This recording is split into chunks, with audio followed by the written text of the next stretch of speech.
Alors, je vais essayer de me faire son interprète. Bruno Marno, vous le connaissez peut-être, c'est l'un de nos plus grands spécialistes des infrastructures portuaires au XIXe et au début du XXe siècle. Et il est professeur à l'université de La Rochelle. Vous allez voir que sa communication fait écho à ce qui vient de vous être dit. Et je trouve que là, l'articulation est très bonne.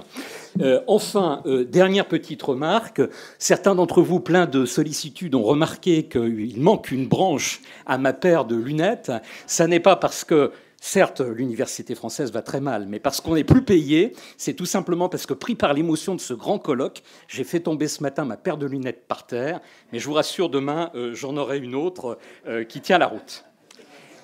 Alors, un peu à l'image de sa politique ferroviaire, la Troisième République, à partir de 1871, a cherché à s'approprier en fait tous les mérites de la modernisation des établissements maritimes français grâce au fameux volet portuaire du plan Freycinet, qui comportait trois caractéristiques que Bruno nous rappelle: des niveaux d'investissement sans précédent, une programmation hiérarchisée des travaux en fonction de leur caractère d'urgence et une répartition des crédits devant bénéficier à un très grand nombre d'organismes.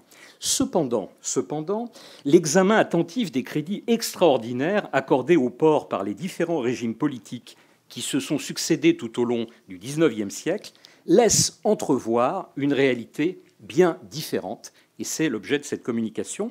En effet, le moment impérial a correspondu aux plus fortes dotations budgétaires, comme Bruno Marno va tenter de le montrer dans sa première partie. Ce constat n'a en réalité rien d'étonnant. Il est parfaitement cohérent avec les ambitions maritimes du Second Empire, qu'il s'agisse de concurrencer les Britanniques dans le développement de lignes maritimes intercontinentales, et c'est ce qu'il évoquera dans sa deuxième partie, ou bien encore de relancer la politique de conquête coloniale et d'exercer plus largement une politique d'influence mondiale qui exigère de développer des outils navals et portuaires de projection outre-mer. Et ça sera l'objet de sa troisième partie. Alors, premier temps, donc, une politique budgétaire volontariste. Les ports sont soumis, je le rappelais ce matin, à l'article 4 du Senatus Consulte du 25 décembre 1852, qui impose que tous les travaux d'utilité publique soient ordonnés par des décrets impériaux. Comme en de nombreux autres domaines, la politique des ports sort donc du champ décisionnel du pouvoir législatif.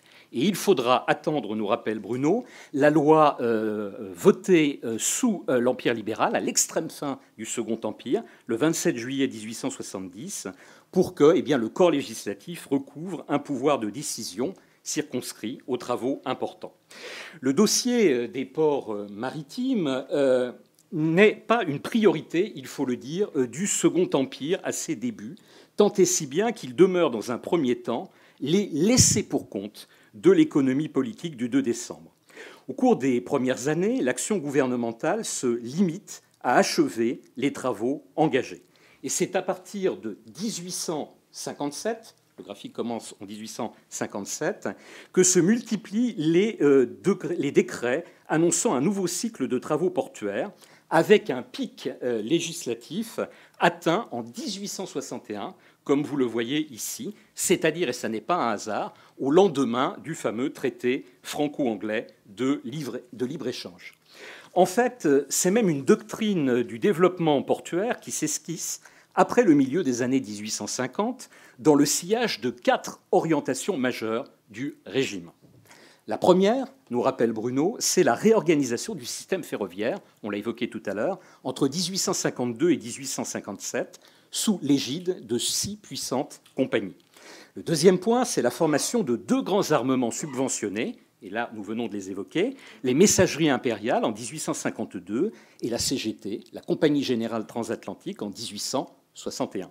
Le troisième point, c'est la baisse des tarifs douaniers par la signature de traités bilatéraux, dont celui de 1860 avec l'Angleterre n'est que le premier d'une très longue série, puisque la France en signera une bonne quarantaine dans les années 1860. Enfin, quatrième point, c'est la nouvelle impulsion donnée à la politique coloniale et à une politique d'influence mondiale. On constate donc un cycle décennal d'investissement massif qui correspond à la période de l'Empire libéral. Si l'on mesure l'effort budgétaire par les régimes politiques, vous avez ici un tableau qui le montre, eh bien, on se rend compte d'un bond des dépenses extraordinaires, financement des travaux neufs pour l'ensemble des ports du Second Empire, suivi d'un nouveau saut sous la Troisième République. Cette représentation grossière de l'effort budgétaire a d'ailleurs conduit certains commentateurs de l'époque à affirmer que la République avait fait plus pour ses ports de commerce que tous les régimes antérieurs, ce qui est contestable, comme nous allons le voir, comme Bruno va le montrer. En effet, l'intensité de l'effort budgétaire ne prend sens que par rapport à l'évolution des besoins sans cesse croissants des organismes portuaires qui ont conduit à l'exécution de programmes d'équipement toujours plus onéreux. La véritable mesure de l'engagement public doit donc être appréciée à l'aune de l'évolution de l'activité des ports. Aussi convient-il de rapporter la moyenne annuelle des dépenses extraordinaires à celle de l'ensemble du commerce extérieur, ce dernier étant, rappelons-le, la partie du commerce qui commande le développement des infrastructures.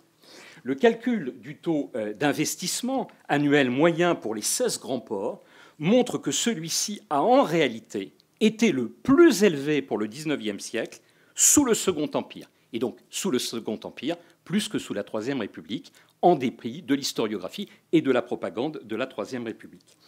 En outre, l'analyse par période historique permet de vérifier statistiquement les priorités des différents régimes politiques. Ainsi, le Second Empire a favorisé les deux plus grands ports français qui reçoivent presque la moitié des investissements, 46%, consacrés aux 16 plus grands ports français. Alors, ces deux grands ports, c'est Le Havre et Marseille. Le Havre et Marseille deviennent également les principales têtes de ligne, nous l'avons dit tout à l'heure, des deux grandes lignes de compagnies maritimes subventionnées. La volonté de développer les nouvelles lignes transatlantiques explique aussi les efforts portés sur Saint-Nazaire et dans une moindre mesure sur Bordeaux. Il faut enfin noter que le régime a aussi lancé le port de commerce de Brest, on va y revenir, qui reçoit avec 15 millions de francs un dixième des investissements totaux, somme qui correspond aux 2/3 des investissements qu'il reçoit sur l'ensemble du siècle. Enfin, les ports septentrionaux ne sont pas oubliés, dans la mesure où ils sont des débouchés de la Compagnie du Nord, la Compagnie des chemins de fer du Nord. Ils bénéficient de crédits substantiels pour développer leur liaison trans-Manche. Les choix opérés dans les grandes opérations d'équipement portuaire s'expliquent par les deux grandes orientations du régime en matière maritime, la mise en place des lignes subventionnées et la projection des intérêts français outre-mer.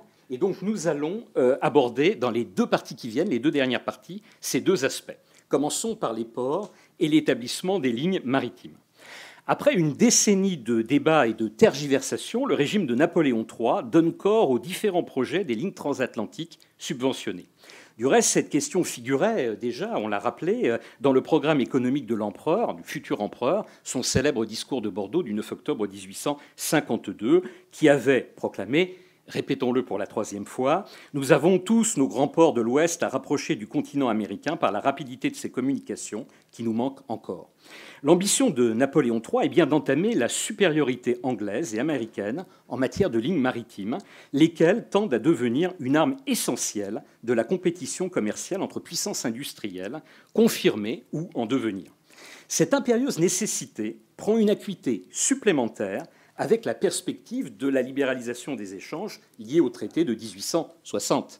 La France doit se préparer à disputer l'empire des mers à la Grande-Bretagne en établissant à son tour un dense maillage de dessertes transatlantiques.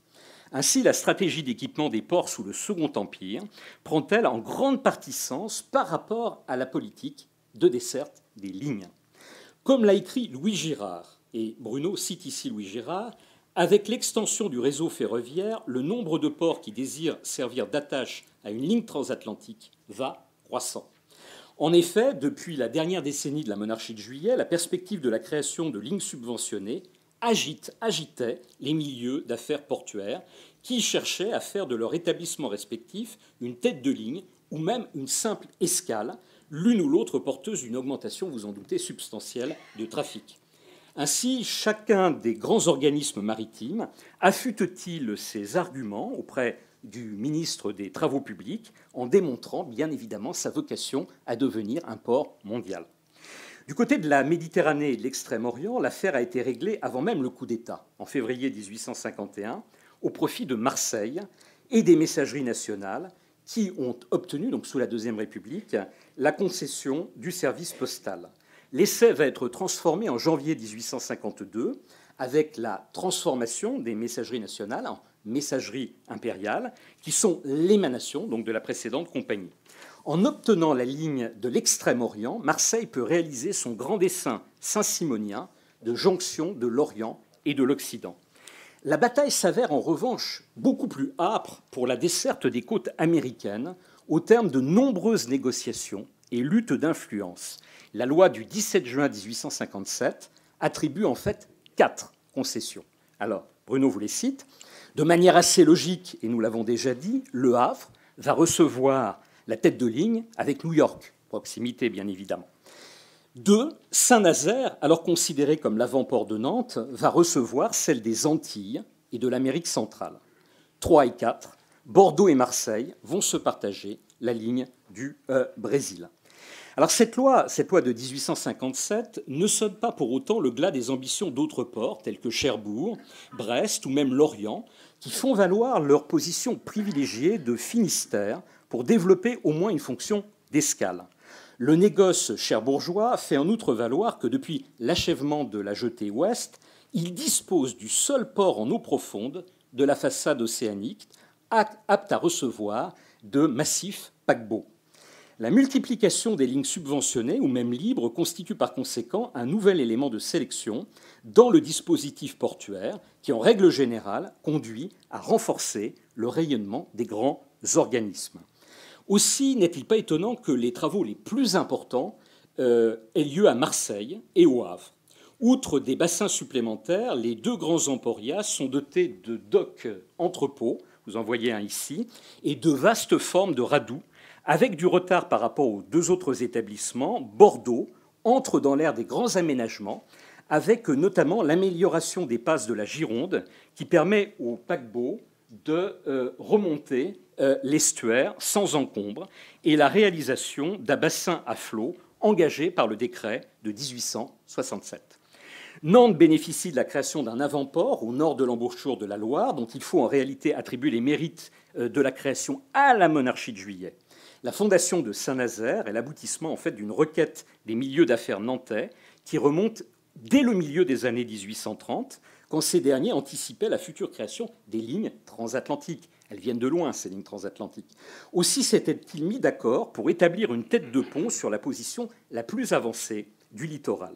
Ce choix concordait d'ailleurs avec celui de l'administration des ponts et chaussées, qui préférait ce site à Paimboeuf, l'ancien avant-port de Nantes. En 1840, l'ingénieur Jules de la Gournerie publie un mémoire décisif intitulé « Sur la nécessité d'un bassin à flot à Saint-Nazaire », dans lequel il détaille tous les avantages du site qui vont être repris par le Second Empire. Le projet est définitivement approuvé, d'ailleurs, par la loi du 19 juillet 1845, donc une loi, vous voyez, antérieure au Second Empire et même à la Deuxième République.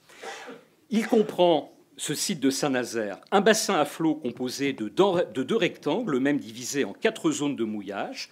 Les travaux sont achevés en 1856, mais l'essor rapide du commerce transatlantique de l'avant-port, favorisé par sa nouvelle position de tête de ligne, suscite très rapidement de nouvelles doléances de la part des milieux d'affaires locaux et de la Compagnie du Paris-Orléans. La nécessité de créer à Saint-Nazaire un 2e bassin a été reconnue à l'unanimité, concluait le rapport d'une commission nautique. Depuis l'ouverture du 1er bassin, qui a été livré au commerce dans le commencement de l'année 1857, continue le rapport, la navigation a pris dans ce port en effet une extension si rapide que déjà pour le long cours, il se place en 3e ligne derrière Marseille et Le Havre. Donc c'est l'idée de pousser vraiment les travaux pour rattraper même Marseille et Le Havre. La déclaration d'utilité publique relative à l'établissement d'un 2e bassin sur le site de Penouette est accordée par un décret du 5 août 1861, mais il ne verra le jour qu'après le Second Empire, en 1874. Alors, 3e et dernier temps de l'exposé de Bruno Marno, les ports et la politique mondiale de l'Empire.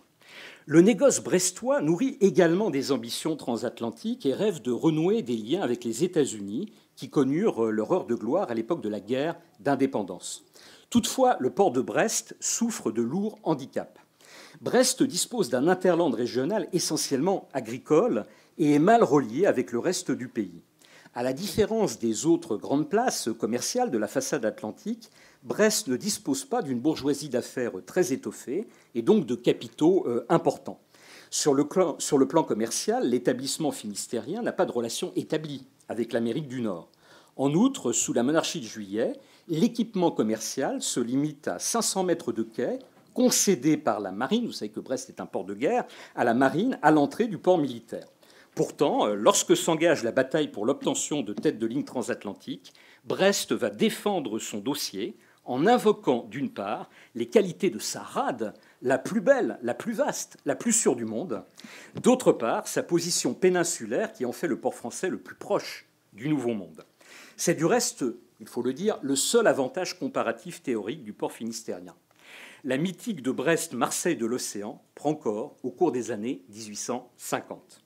Le projet d'un nouveau port de commerce dans l'anse de Porstrin, au sud de la ville, est soutenu par l'empereur en personne, qui rend visite à la ville de Brest dans son grand voyage en Bretagne en août 1858. Plusieurs officiers de marine de guerre soutiennent la position brestoise, dans la mesure où la marine pourrait utiliser les navires transatlantiques en cas de guerre, ce qui se produit d'ailleurs, ils ont raison, effectivement, avec l'expédition du Mexique à partir de 1861. Selon l'historienne du port de Brest, Marie-Thérèse Cloître-Quéré, la prise de position des marins a très probablement contribué à la fixation de l'escale de la liaison Le Havre-New York dans le port finistérien lorsqu'elle a été concédée à la CGT en 1861. L'avenir transatlantique du port finistérien semble d'autant plus assuré qu'une ligne de paquebots a en fait à vapeur été établie entre Londres et New York et va choisir Brest comme escale de débarquement pendant la durée de l'exposition universelle de 1867. Toutefois, la fin de la décennie est celle de toutes les désillusions pour Brest. La diminution du nombre de passagers sur la ligne subventionnée et l'absence presque totale de trafic marchandises avec les États-Unis portent un très rude coup aux espérances transatlantiques de Brest. L'inachèvement du nouveau port dissuade les compagnies maritimes de s'y installer. À cela s'ajoute un autre élément déceptif. Brest fut d'abord choisi comme port d'embarquement des troupes pour l'expédition du Mexique, mais dès 1862, les ports de Cherbourg d'une part et de Toulon d'autre part vont lui être préférés. La création du port de commerce de Brest est un très bon exemple du volontarisme politique, mais d'un volontarisme qui a buté sur une réalité économique des relations commerciales transatlantiques. En revanche, le port de guerre, comme les autres arsenaux de marine français, connaît une intense activité en raison de la politique coloniale et d'influence ultramarine du régime impérial. Si l'on y ajoute les innovations techniques de la marine de guerre, dont le navire à vapeur et cuirassé devient l'élément de référence au cours de ces années, du Puy de l'Homme, bien évidemment, le grand ingénieur, on comprend que certains ports de guerre aient fait l'objet, eux aussi, d'importants travaux d'aménagement et d'équipement. La visite de Napoléon III à Brest est aussi le signal d'une nouvelle dynamique donnée au grand port militaire du Ponant. Cependant, l'arsenal souffre d'exiguïté dans la ria de la Penfeld. Aussi engage-t-il des travaux d'extension vers l'amont sur la rive droite. En 1859 commence l'arasement de la montagne du Salou, où doit être creusé un double bassin de Radoux. Le plateau des Capucins est agrandi par l'acquisition de nouveaux terrains en 1864. Celui-ci concentre l'essentiel du potentiel industriel de l'arsenal. En 1869, un quart des 4700 ouvriers de l'arsenal y travaillent. À Toulon, l'encombrement des anciennes darses contraint à développer un nouvel ensemble à l'est de la rade, sur le site du Mourillon. Le choix fait dès le début des années 1830 se traduit sous la direction, toujours lui, de l'ingénieur du Puy de l'Aume, par la création d'un arsenal indépendant entièrement dédié à la construction de la nouvelle marine. Toutefois, la marine prend très vite conscience de l'insuffisance de cette annexe et aménage le site de Castigno, à l'ouest des anciens bassins, dont les travaux sont achevés en 1867. Castillon n'est pas encore achevé, qu'une nouvelle annexe encore plus à l'ouest est déjà envisagée dans la plaine de Missiessy, dont le creusement est entamé juste avant la chute du régime. Enfin, à la différence des deux précédents ports, Cherbourg offre l'exemple d'un site totalement neuf. La Grande Digue du Large, commencée en 1784, est achevée en 1853 et inaugurée par Napoléon III, et la reine Victoria a fait le déplacement aussi, en 1858. Elle abrite une superficie de 800 hectares. Le port de guerre est composé de 3 darses et d'un arsenal de presque 100 hectares.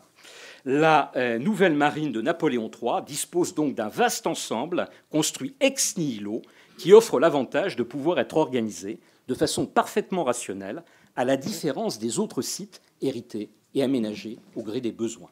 Et Bruno conclut de la manière suivante: la période du Second Empire a été une période faste pour les ports français. Rétrospectivement, il apparaît comme le seul régime du XIXe siècle qui a su mettre en œuvre une politique portuaire cohérente par rapport à ses ambitions maritimes. Ce régime renoue avec une orientation saint-simonienne qui vise à intégrer les principaux ports de commerce dans le flux de circulation intercontinentale, incarné par terre par de puissants réseaux ferroviaires et sur mer par de non moins puissantes compagnies de lignes maritimes. À l'image des chemins de fer, les ports de commerce et de guerre ont bénéficié d'un effort soutenu et massif de la part de l'État, qui s'est traduit non seulement par une véritable politique d'équipement, mais aussi par la création d'établissements littoraux. Au total, c'est la conclusion de la conclusion, le Second Empire, malgré l'échec indéniable du port brestois, se distingue par une politique plus lisible en matière de travaux maritimes. Merci pour Bruno.